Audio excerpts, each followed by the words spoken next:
শ্রাবণ মাসের কোনো এক বৃষ্টি ভেজা সন্ধ্যায় দুই বন্ধু প্রশান্ত আর সোহেল বসেছিল রামু কাকার চায়ের দোকানে। আকাশটা ছিল কালচে ধূসর, চারপাশে শুধু ঝাপসা বৃষ্টি আর মেঘের গর্জন। এই বৃষ্টির মধ্যে গরম চা খাওয়ার মজাই আলাদা রে।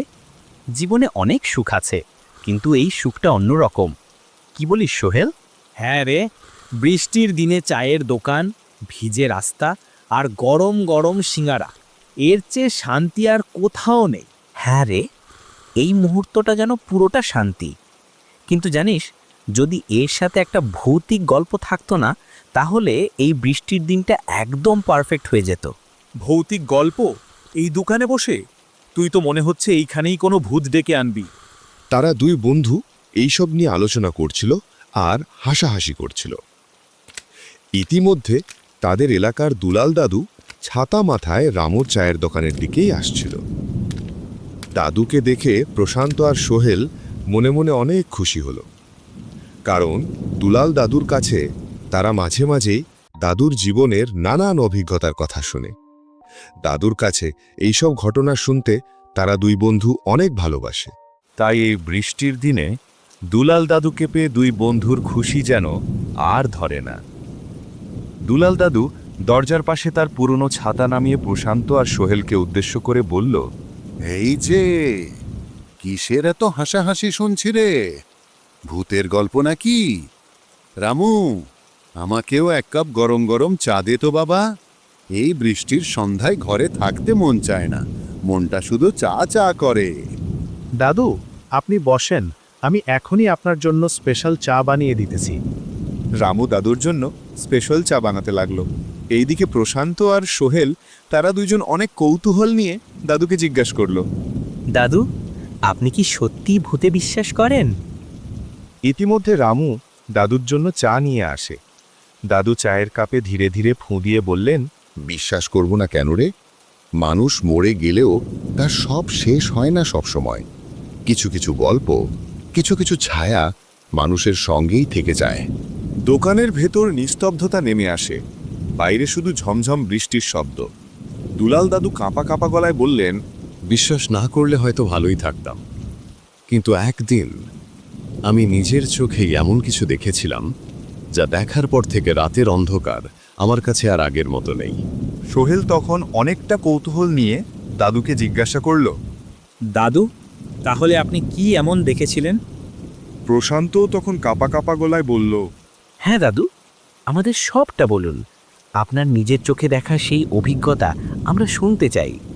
বৃষ্টির টুপটাপ শব্দ টিনের চালায় পড়ছে, উত্তেজনা যেন আরও বাড়ছে। দুলাল দাদু নিঃশ্বাস ফেলে চারপাশে তাকান, তারপর ধীরে ধীরে শুরু করেন। বহু বছর আগের কথা, এই বাংলার গ্রামগুলোতে হঠাৎ নেমে এসেছিল এক অদৃশ্য মৃত্যু। মানুষ জানত না কোথা থেকে এই রোগ আসত, কিন্তু ভোর হলে দেখা যেত একটা ঘর, একটা পরিবার পুরোটা নিশ্চুপ পড়ে আছে। এই রোগের নাম ছিল কলেরা।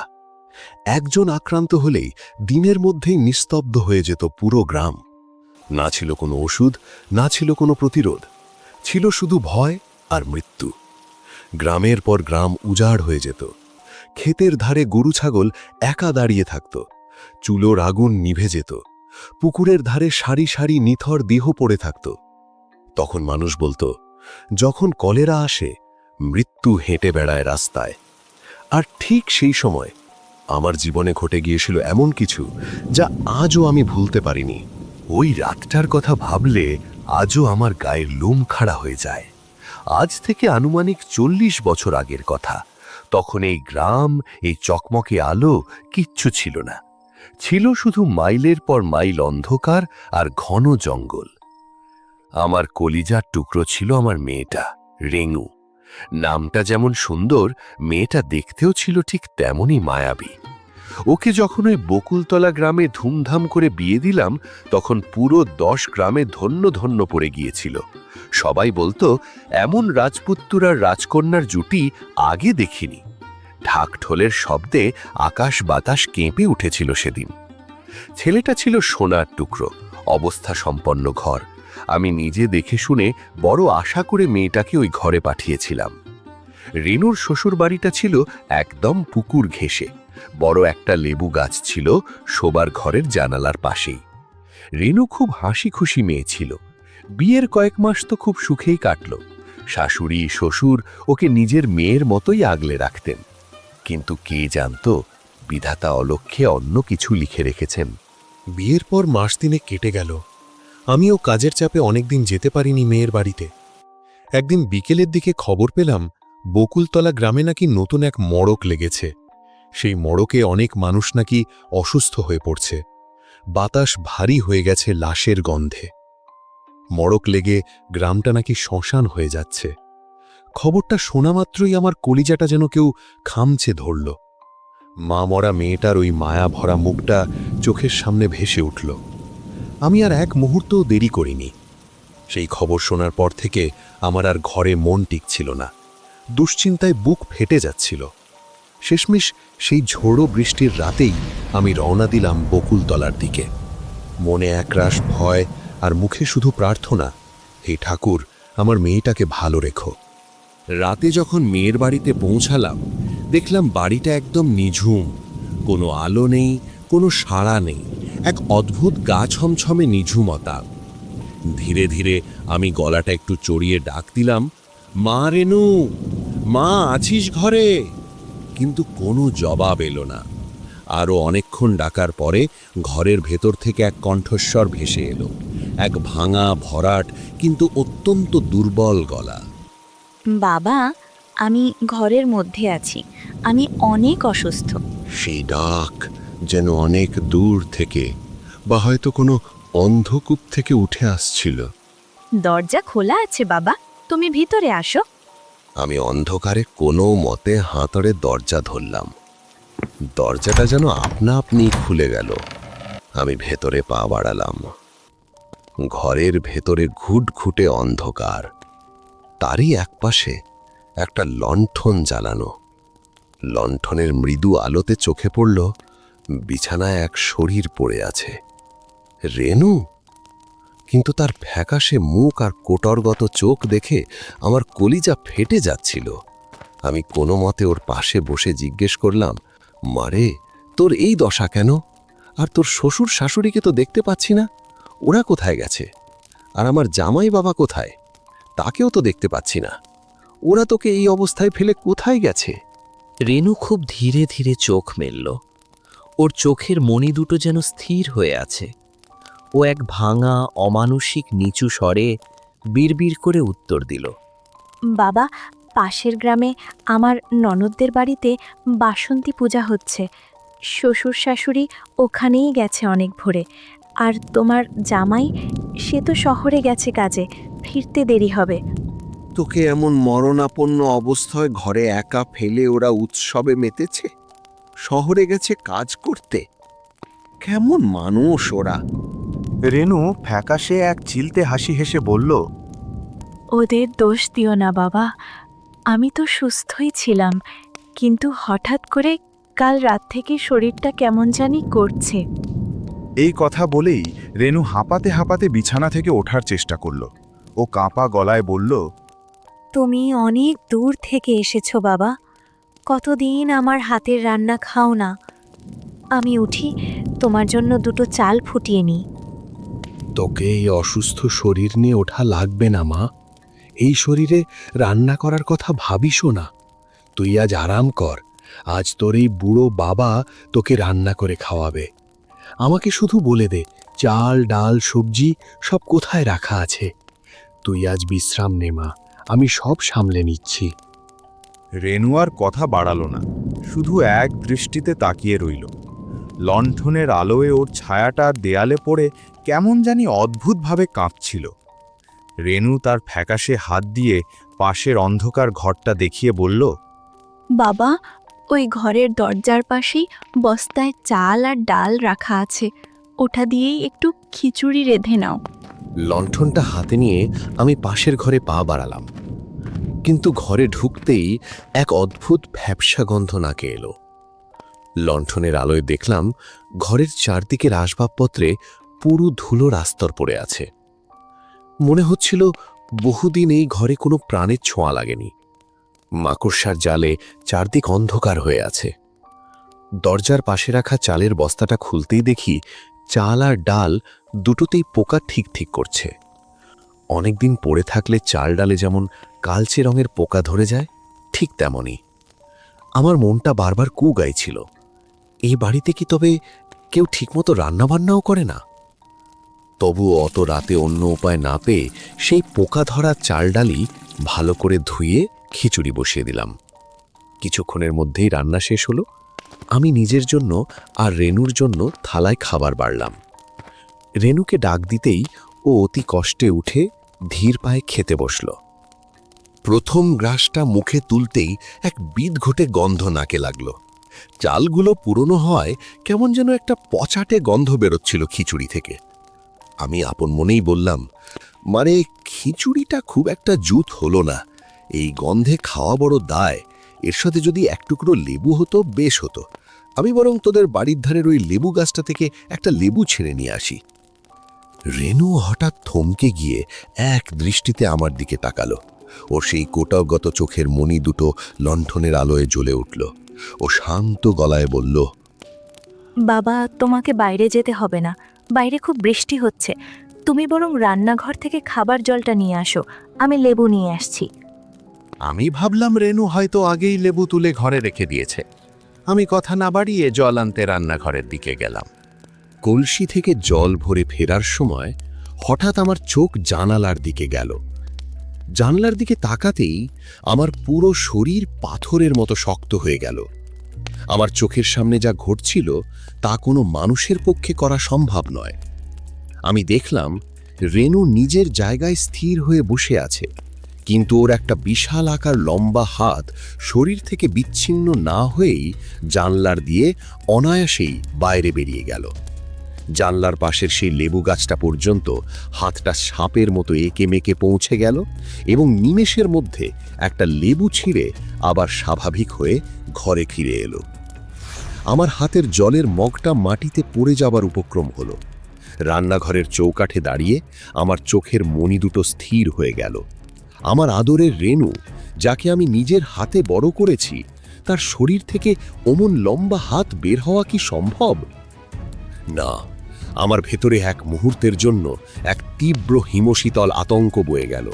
আমি বুঝে গেলাম এইটা আমার মেয়ে নয়, এ কোনো এক অশুভ পিশাচ যে আমার মেয়ের রূপ ধরে আমায় গ্রাস করার জন্য ফাঁদ পেতেছে। আজ এই শ্মশানপুরীতে আমার মৃত্যু যেন অনিবার্য, কিন্তু আমাকে বাঁচতে হবে, এই মায়ার বাঁধন ছেড়ে পালাতেই হবে। আমি বুক চিড়ে আসা একটা আর্তনাদকে কোনো মতে গলার ভেতর চেপে ধরলাম।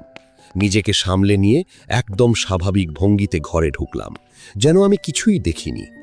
লণ্ঠনের ম্লান আলোয় রেনুর সেই অস্বাভাবিক মুখটার দিকে তাকিয়ে আমি ধীর স্থিরভাবে জলের মগটা রাখলাম। আমার হাত কাঁপছিল, কিন্তু আমি তা বুঝতে দিলাম না।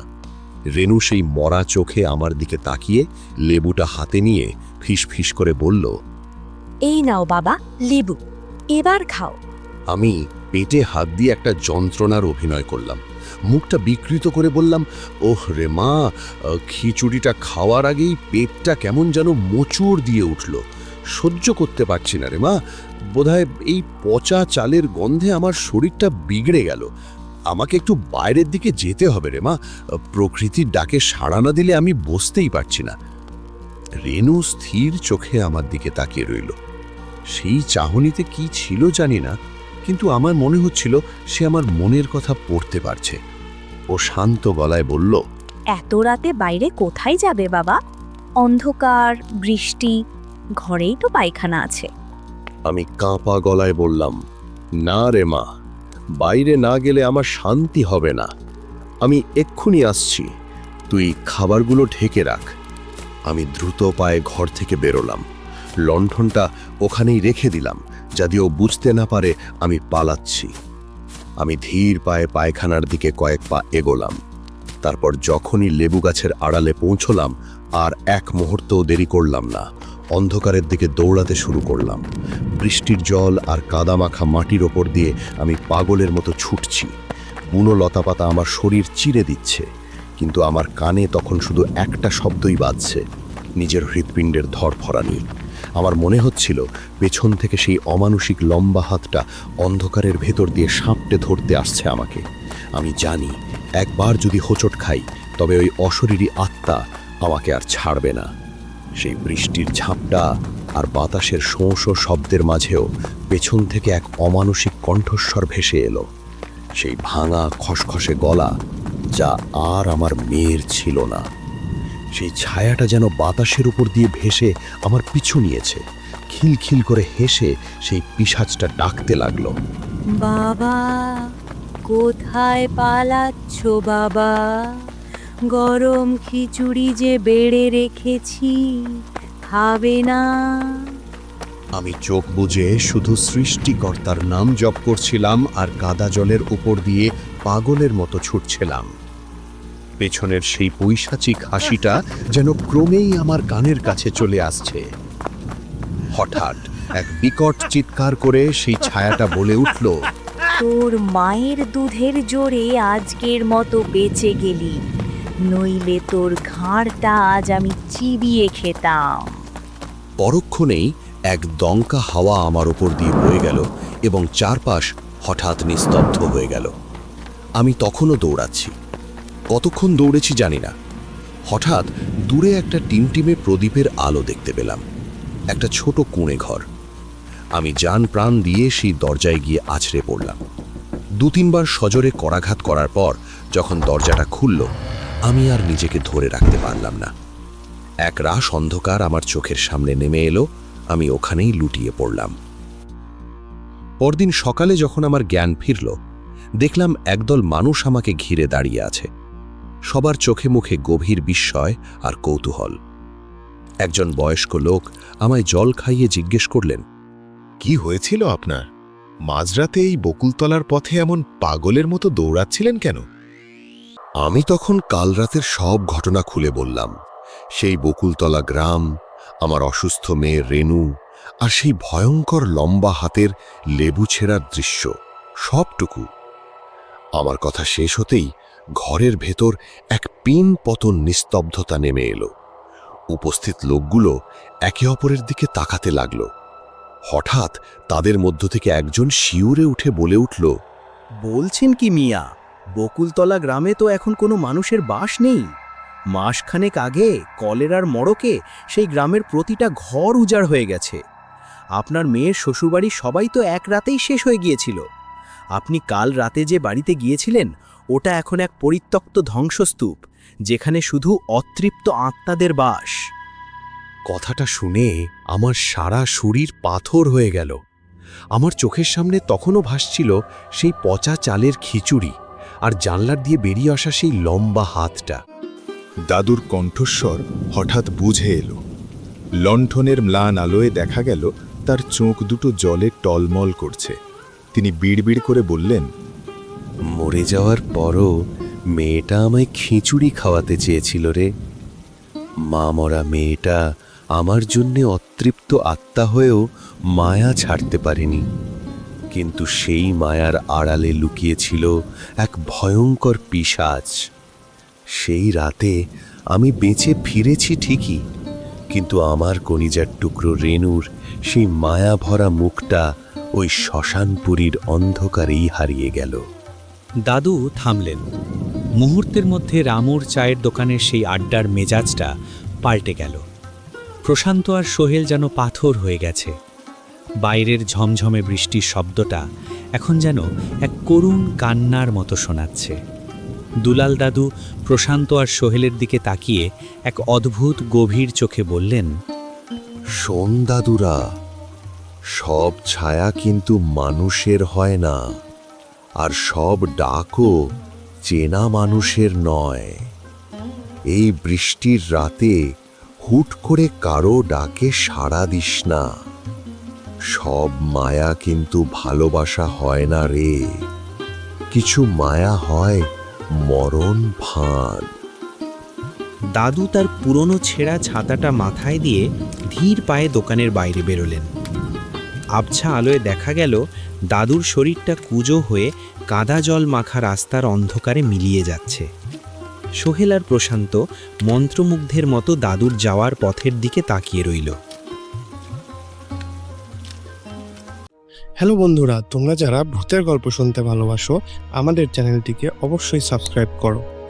আর পরবর্তী গল্পতে আমরা তোমার নাম ব্যবহার করব, তাই কমেন্ট সেকশনে তোমার নাম লিখে যাও।